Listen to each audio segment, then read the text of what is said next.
Depois da Era dos Dinossauros, a Era do Gelo certamente é o período mais famoso da pré-história. Neandertais, cavernas, felinos dentes de sabre e mamutes são os símbolos dessa época. Outra coisa muito conhecida dessa época são os animais congelados, e que são encontrados em tempos mais recentes com tantos detalhes, como carne, pelo e até suas últimas refeições, que não parecem animais que morreram há dezenas de milhares de anos. Uma boa parte desses animais foram descobertos no extremo norte do planeta, em regiões em que o solo é formado por uma coisa chamada permafrost. Permafrost é, resumidamente, um solo composto por uma combinação de sedimentos, rochas e detritos congelados. Em alguns locais, a parte mais perto da superfície do permafrost descongela nos períodos mais quentes do ano e volta a congelar no inverno. Isso é chamado de camada ativa do permafrost, e é onde fica a vegetação, composta por plantas pequenas e rasteiras. Quando ocorreu o degelo periódico dessa camada, essa vegetação rasteira fica mais abundante e densa. No passado, essas regiões de permafrost possuíam áreas abertas de pastagens muito mais extensas do que hoje, o que favorecia a existência de vários herbívoros pastadores de grande porte e, por consequência, de seus predadores. Meus caros inscritos e pessoas que caíram aqui de paraquedas, sejam bem-vindos a esse vídeo onde vamos viajar no tempo para conhecer os vários animais congelados da Era do Gelo e o que eles nos dizem sobre suas vidas. Homotherium latidens. Esse foi o caso mais recente de animal congelado encontrado, então vamos começar falando dele. O Homotherium foi um gênero de animal que possuiu muitas espécies diferentes e que viveram em diversas partes do mundo, como África, Europa, Ásia e América do Norte, entre 2,5 milhões até 10 mil anos atrás. Ele é um parente próximo dos Smilodon, que apesar de ser mais conhecido como tigre dente de sabre, ele não era um tigre, já que ambos, Smilodon e Homotherium, fazem parte de um grupo de felinos chamado Machairodontini, enquanto o tigre faz parte da família Pantheridae, junto com o leão, a onça pintada e o leopardo das neves. Em uma caverna no Texas, além de fósseis de cerca de 30 homotheriums, desde filhotes até adultos e idosos, sugerindo que ele vivia em bandos, também foram encontrados ossos de porcos e de aproximadamente 400 filhotes de mamutes, todos com marcas de dentes de Homotherium. Também são conhecidos vários outros fósseis de mamutes e mastodontes com essas marcas. Isso tudo indica que o Homotherium tinha uma preferência maior por animais de grande porte, principalmente por filhotes de mastodontes e mamutes. Indo agora para o que realmente interessa, em 2020 um filhote congelado de Homotherium de aproximadamente 31.800 anos atrás foi encontrado no norte da Rússia. E em novembro de 2024 foi publicado um artigo científico dos estudos realizados nesse filhote. Foi encontrado basicamente o busto dele, com cabeça, parte do tórax e um braço, todos completos e articulados, além de partes de um quadril, de um fêmur e de uma canela, toda ainda com carne e pelos. Pelos esses que são, na sua maior parte, curtos, grossos e macios, mas mais longos nas costas e pescoço, e de uma tonalidade marrom escuro. Provavelmente a coloração do adulto não fosse muito diferente disso. A cabeça também tem indícios da presença de 2 fileiras de bigodes. A pata da frente do filhote, além de possuir garras afiadas e curvas, é arredondada, uma adaptação para andar melhor na neve. Comparando com o filhote de leão, possivelmente esse filhote de Homotherium devia ter por volta de 3 semanas de idade quando morreu, cuja causa não foi abordada no artigo.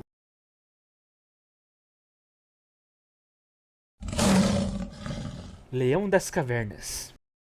Assim como o tigre dente de sabre não é um tigre, o leão das cavernas não era um leão, mas sim outro tipo de grande felino, parente tão próximo do leão quanto a onça ou o tigre. Ele também era bastante presente nas tundras geladas da Europa, Ásia e América do Norte, entre 370 mil e 10 mil anos atrás. Seu convívio com humanos pré-históricos é bastante conhecido, tanto através de esculturas de leões das cavernas em marfins de mamute, quanto através de muitas pinturas rupestres representando vários leões das cavernas juntos, indicando que muito provavelmente eles também viviam em bandos, assim como seus parentes da savana africana, que já existiam nessa época e estão aí até hoje, pelo menos por enquanto. Outra curiosidade é que nas esculturas e pinturas rupestres, todos os leões das cavernas foram representados em jubas, indicando que eles não as possuíam. E ao longo da última década, 4 filhotes de leões das cavernas foram encontrados. Os primeiros foram 2 irmãos encontrados juntos, um ao lado do outro, em 2015, às margens do rio Uyandina, na Sibéria. o que inspirou os pesquisadores a batizarem os filhotes de Uyan e Dina. Eles tinham apenas cerca de uma semana de vida quando morreram. Eles eram tão novos quando isso aconteceu que eles nem sequer tinham dentes ainda. E como filhotes recém-nascidos de leões atuais são cegos, nas primeiras semanas de vida, também é provável que Uyan e Dina também o fossem no momento de suas mortes. Os filhotes dos leões atuais também só começam a andar a partir da terceira semana. Até lá, a mãe, que geralmente se afasta do bando e cuida sozinha dos filhotes, nessas primeiras semanas, costuma carregar os filhotes de um esconderijo para o outro, para evitar que eles sejam encontrados e mortos por outros predadores. Considerando tudo isso, é provável que a mãe de Uyan e Dina tenham deixado eles em uma toca para procurar outro esconderijo, ou para caçar, e na sua ausência, houve um deslizamento de terra que soterrou os filhotes pelas próximas dezenas de milhares de anos, até que uma inundação do rio expôs os dois irmãos, que foram encontrados por um grupo de pessoas que estava na área procurando restos de mamutes. Como de praxe, os dois irmãos estão muito bem preservados, com pelos, bigodes e todo o resto do corpo estando praticamente intactos. Eles, junto com os próximos dois filhotes, mostraram que os leões das cavernas tinham uma coloração parecida com a dos leões africanos, mas com tons mais claros de marrom e amarelo. O terceiro filhote de leão das cavernas foi encontrado em 2017. Nesse caso, um pequeno macho, batizado de Boris, que tinha entre 1 e 2 meses de vida quando morreu. No ano seguinte, em 2018, uma fêmea com a mesma faixa etária, batizada de Esparta, foi encontrada a apenas 15 metros de onde Boris foi encontrado. Mas apesar de estarem próximos, Boris e Esparta não faziam parte da mesma ninhada, ao contrário de Uyan e Dina, já que a datação química mostrou que Esparta morreu há cerca de 27.900 anos atrás, enquanto Boris morreu milhares de anos antes, há cerca de 43.400 anos atrás. Ou seja, tem cerca de 15.500 anos separando os dois filhotes. Lobos. Esse aí é o Dogor, um filhote de lobo congelado que foi encontrado na Sibéria em 2018, com cerca de 18 mil anos de idade. Como o DNA dos cachorros foi muito modificado pelos humanos, ao longo dos vários milênios de domesticação, por um bom tempo foi difícil dizer se Dogor era um lobo ou um cachorro, até que um estudo de 2022 indicou que ele era sim um lobo, e sem muita relação com os cães na verdade, ao contrário do que se pensou no primeiro momento.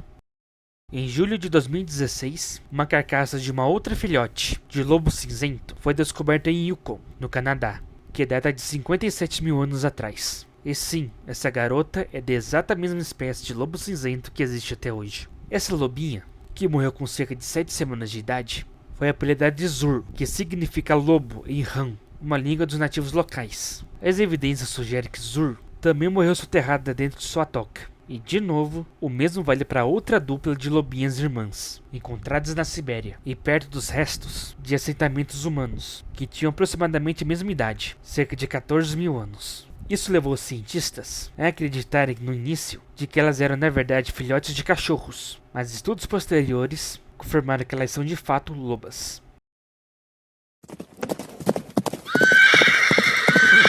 Cavalos. O cavalo de Lena foi uma espécie de cavalo selvagem relativamente pequeno, tendo um tamanho próximo ao atual cavalo de Przewalski. E assim como os leões das cavernas, cavalos também são bastante presentes em pinturas rupestres. Isso, somado com alguns achados fósseis que possuem um material genético, nos ajuda a ter uma ideia de como deveria ser as colorações não só do cavalo de Lena, mas das várias outras espécies de cavalos selvagens que existiam no passado. Em 2018, foi encontrado um potro completo de um cavalo de Lena, de cerca de 39 mil anos atrás. De novo, preservação excelente, corpo todo completo e articulado, com pele e inclusive sangue líquido presente. Bisão das estepes. O bisão das estepes foi outro animal bastante comum na Europa, Ásia e América do Norte. Assim como já citados leões das cavernas e cavalos, ele também é um animal bastante presente nas pinturas rupestres. E ele também possui muitos fósseis encontrados na América do Norte, principalmente no Canadá. E foi na América do Norte, não no Canadá, mas sim no Alasca, em que o maior achado da espécie foi feito. Uma carcaça congelada de 50 mil anos de idade. Apelidada de Blue Baby, ela foi encontrada por mineradores em 1979 e chama bastante a atenção por causa de sua coloração azulada, oriunda de um mineral chamado vivianita, que se formou em sua pele, quando o corpo reagiu aos minerais do lodo, durante seu longo enterro. Blue Bab também possui marcas de garras em seus ombros. Acredite-se que elas foram causadas por leões das cavernas. Mas como há poucas marcas de mordidas, é provável que Blue Bab escapou de uma tentativa de caça, mas acabou morrendo pouco tempo depois, por causa dos ferimentos. Provavelmente nas épocas mais frias do ano, onde ele foi congelado, o que dificultou os predadores de devorá-lo. Outros achados que valem a pena serem mencionados são o bisão das estepes que foi encontrado em 2011, que morreu há 9.300 anos, quando ele tinha apenas 4 anos de idade. Rinoceronte lanudo.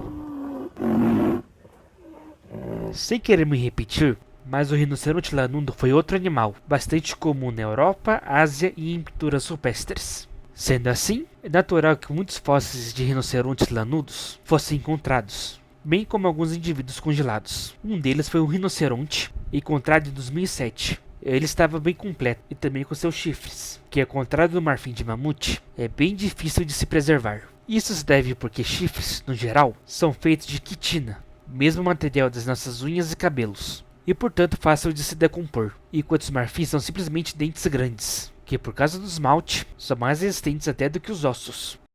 Dentro do seu estômago também foram encontradas gramas, indicando que ele era um pastador. Em 2017, foi encontrada uma filhote de rinoceronte lanudo, fêmea, apelidada de Sasha. Ela tinha cerca de 7 meses de idade quando morreu. Apesar de também ter sido parcialmente devorada por predadores, ela ainda está bastante completa.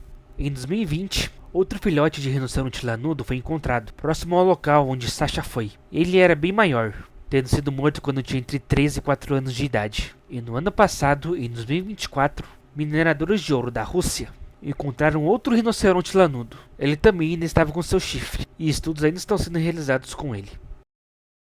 Se você está vendo o vídeo até aqui, isso deve ser um sinal de que você está gostando dele. Então aproveite esse tempinho agora para clicar no like e se inscrever no canal, porque agora chegou ele, o animal que fez você clicar nesse vídeo. Provavelmente seu animal favorito da Era do Gelo, e que tem muita coisa para falar sobre ele. O mito, a lenda,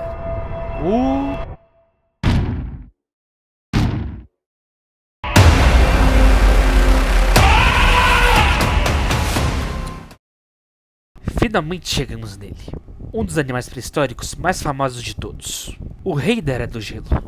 E isso não é à toa. Se conhece vários fósseis de mamutes, de muitas espécies diferentes, muitas esculturas feitas com seus marfins, como já citei no Leão das Cavernas, armadilhas de mamutes, que os humanos pré-históricos usavam para caçá-los, além de serem outros animais bastante comuns em pinturas rupestres. Isso tudo mostra que os mamutes eram bastante comuns e importantes para os humanos que habitavam as estepes do hemisfério norte. Uma última curiosidade interessante antes de falarmos dos mamutes congelados é que, apesar dos mamutes serem muito representados com pelos amarronzados em desenhos, filmes, séries e jogos, sua pelagem também poderia variar entre preto, loiro e ruivo.